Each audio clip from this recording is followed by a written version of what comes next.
kepada hadirin dan juga kepada kami.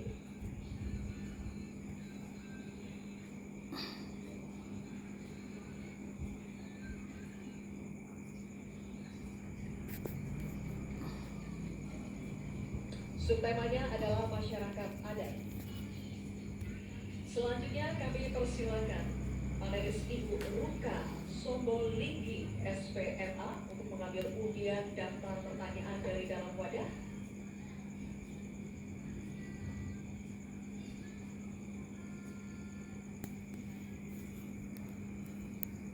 Diperlihatkan kepada hadirin dan kami.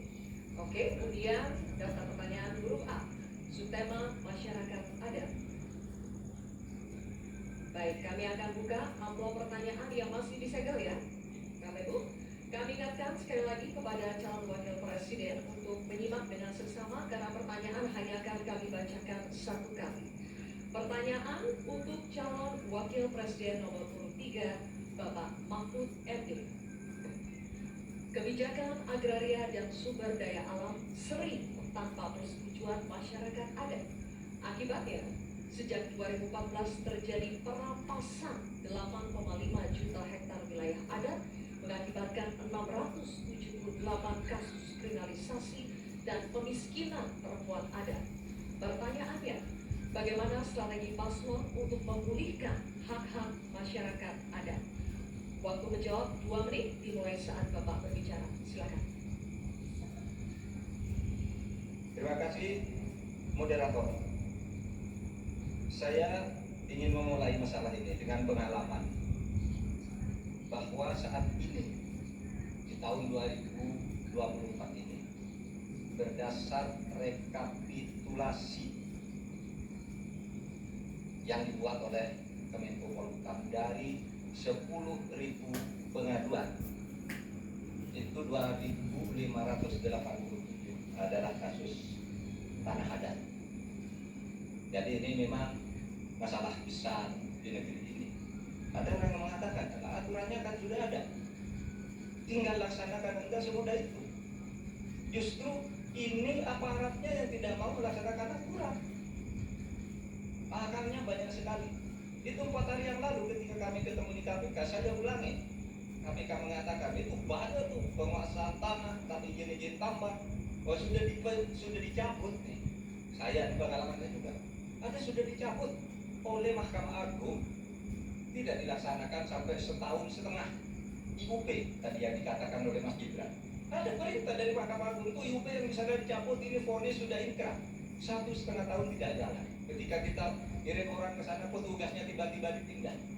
Yang baru ditanya kami tidak tahu. Padahal usul-usul terjadi eksploitasi terhadap tambang-tambang nikel kita misalnya. Nah, oleh sebab itu, kalau ditanyakan apa yang harus kita lakukan, strateginya adalah penertiban birokrasi pemerintah dan aparat penegak hukum. Karena kalau jawabannya laksanakan aturan itu normatif. Jadi kalau aparat penegak hukum itu hanya orang paling atas yang bisa memerintahkan siapa pimpinan penegak hukum itu. Sekian. Baik, terima kasih Bapak Mahfud MD. Cukup, dan selanjutnya kami persilakan untuk calon wakil presiden nomor urut 1 Bapak Muhaimin Iskandar untuk menanggapi. Waktunya 1 menit Pak, dimulai saat berbicara. Silakan. Ya, terima kasih. Saya tambahkan Pak Mahfud, salah satu upaya kita agar tidak terjadi konflik antara proyek pembangunan nasional, terutama PSN, dengan masyarakat adat, kita harus betul-betul punya prinsip tidak ada satupun yang ditinggalkan dalam mengambil keputusan. Libatkan itu masyarakat adat. Menghormati masyarakat adat bukan memakai pakaian adat setahun sekali 17 Agustus, bukan. Menghormati masyarakat adat adalah memberikan ruang hak wilayah mereka, hak budaya mereka, hak spiritual mereka, hak dan kewenangan mereka menentukan cara membangun. Dengan cara penghormatan itu saya kira Pak Mahfud, apa yang saya sampaikan tadi bisa berjalan dengan lancar, problem-problem bisa diatasi dengan baik. Karena itu dalam catatan saya, saya catat supaya tidak salah, karena ini bagian dari agar kita tidak salah jalan di dalam melaksanakan pembangunan kita. Baik, Pak Muhammad, terima kasih. Dan selanjutnya Tenang ya. kami akan persilakan calon wakil presiden nomor urut 2 Bapak Gibran Raka Buming Raka untuk menanggapi. Waktunya sama 1 menit dimulai saat berbicara. Silakan. Baik, terima kasih Prof. Mahfud.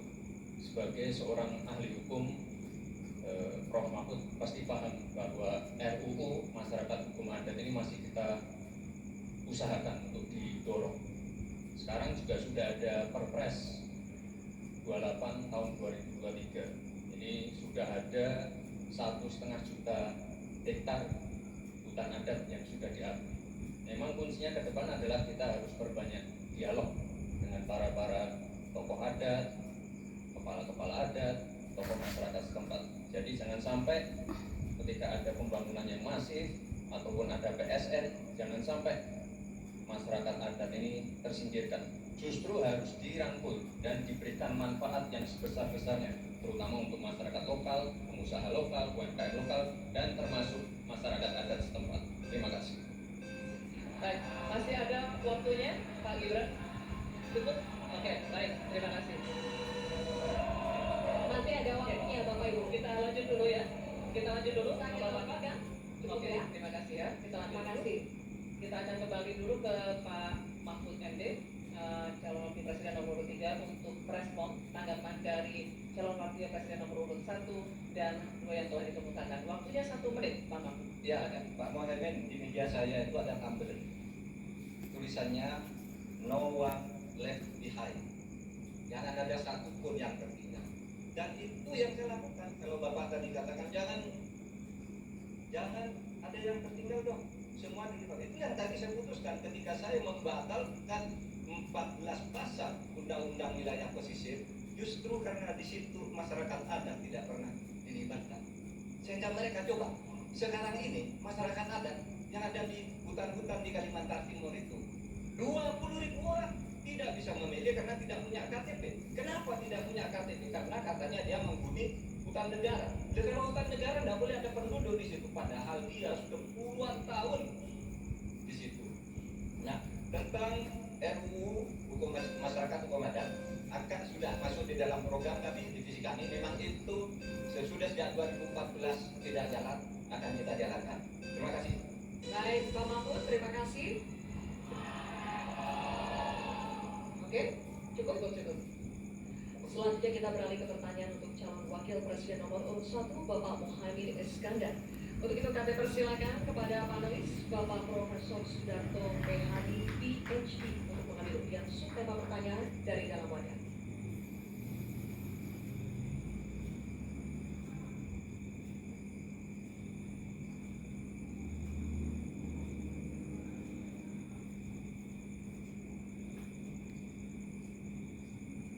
Mohon tunjukkan kepada hadirin dan juga kepada kami. Subtemanya adalah desa. Baik. Selanjutnya kami persilakan panelis Ibu Profesor Dr. Sulistiowati Irianto untuk mengambil undian daftar pertanyaan dari dalam wadah. Silakan.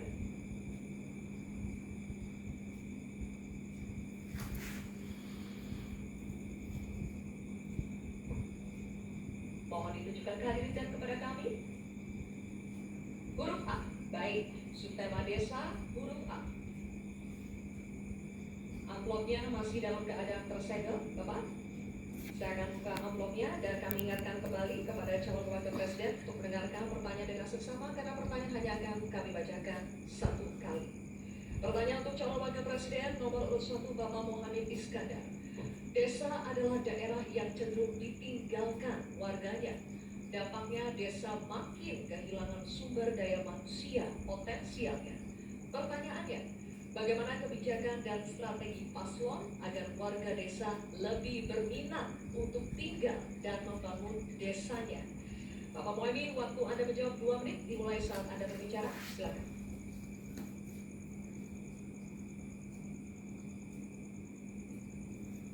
Terima kasih.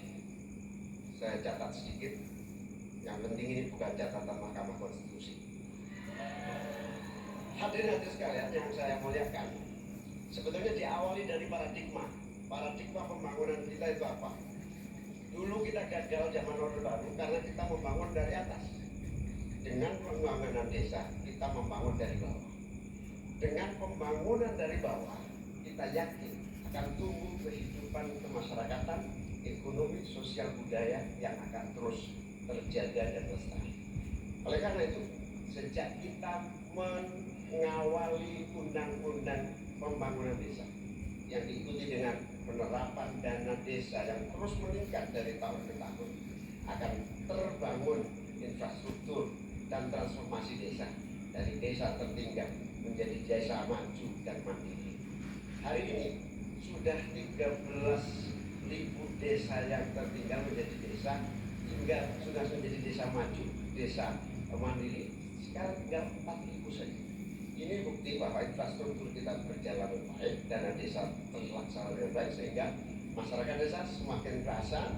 Nanti ke depan kita akan siapkan lagi, naikkan lagi anggaran 5 miliar per desa. Agar apa? Tidak hanya infrastrukturnya yang baik, tetapi juga ada kehidupan ekonomi yang tumbuh melalui BUMDes, melalui berbagai kegiatan wirausaha yang tumbuh, pertanian, peternakan, ekonomi kreatif tumbuh di desa. Sehingga orang tertarik di desa. Jadi infrastruktur beres, pembangunan sarana prasarana tumbuh, kegiatan ekonomi memadai, dan desa terjaga menjadi komunikasi yang membanggakan, sehingga masyarakat tidak lagi tertarik menjadi urbanisasi, tapi juga kembali ke desa, membangun desa untuk pembangunan bangsa. Terima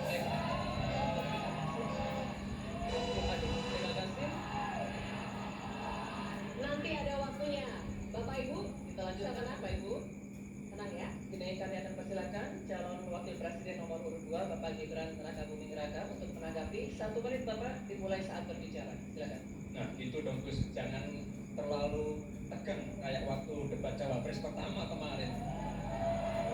Intinya di sini adalah bagaimana kita bisa menumbuhkan rasa sense of belonging dari masyarakat desa. Saya pernah ke Mojokerto, di situ ada desa wisata nomor 1 se-Indonesia. Kemarin dapat penghargaan dari Pak Sandiaga Uno. Intinya adalah ini adalah desa wisata dibangun dengan crowdfunding. Jadi masyarakat desa punya saham di destinasi wisata tadi. Jadi ini salah satu contoh yang baik cara bagaimana agar masyarakat desa tidak meninggalkan desa atau mencari pekerjaan di kota. Kita bangun sense of belonging, kita ingin program-program yang sudah dijalankan di Mojokerto ini juga bisa dijalankan di desa-desa yang lain. Terima kasih. Baik, waktunya masih cukup Pak Gibran. Oke. Nanti ada waktunya. Bapak Ibu, cukup. Pak, Bapak, Nanti ada waktunya, kita lanjutkan ya. Terima kasih. tenang ya. Kita lanjutkan ya. Kita akan persilakan sekarang ya. calon wakil presiden nomor urut 3 Bapak Mahfud MD untuk menanggapi. Waktunya 1 menit. Pak Mahfud dimulai saat berbicara, silakan. Bapak Cawapres, Bapak Muhammad Iskandar, calon presiden kami, Bapak Ganjar Pranowo, punya catatan menarik tentang apa yang dilakukan untuk mengatasi hal yang tadi ditanyakan. Pertama, ada program 1000 embung, ada program desa mandiri, mandiri energi dan mandiri pangan, kemudian pembangunan irigasi. Lalu di daerah istimewa Yogyakarta ada satu daerah Panggung Harjo. Desa Panggung Harjo itu dikenal sangat maju, operasinya jalan, irigasinya jalan, UMKM-nya jalan, dikelola oleh desa itu dengan baik. Nah masalahnya sekarang sebenarnya ada pepatah Deso Mowo Jorok, Negoro Mowo Toto. Ini yang di daerah-daerah lain tidak jalan.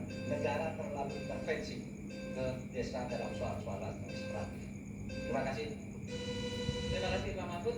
Kini kita akan kembali ke calon wakil presiden. Kita akan kembali ke calon wakil presiden nomor urut 1 Bapak Muhaimin Iskandar.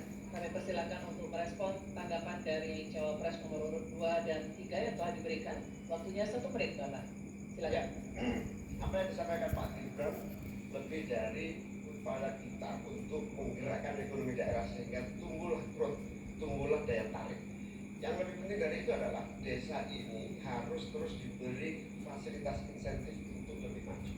Oleh karena itu, keinginan saya menambah anggaran desa minimal 5 miliar membuat desa lebih maju lagi itu betul-betul keinginan untuk mempercepat pertumbuhan ekonomi dan SDM di tingkat desa. Begitu juga yang disampaikan Pak Mahfud tadi, bahwa kearifan masyarakat desa ini harus terus dijaga. Seluruh tata kelola yang tumbuh dari kultur yang kuat ini harus dijaga betul, bahkan menjadi kekuatan daya tarik wisata, bisa menjadi juga ekonomi kreatif yang kita pasarkan ke berbagai daerah yang tiap desa. Makanya sekarang tumbuh desa wisata di mana-mana, tumbuh ekonomi kreatif yang muncul dari desa. Baik, Bapak Muhaimin, waktu Anda habis. Terima kasih. Baik, oke. Selanjutnya kita beralih ke pertanyaan untuk calon wakil presiden nomor urut 2, Bapak Gibran Raka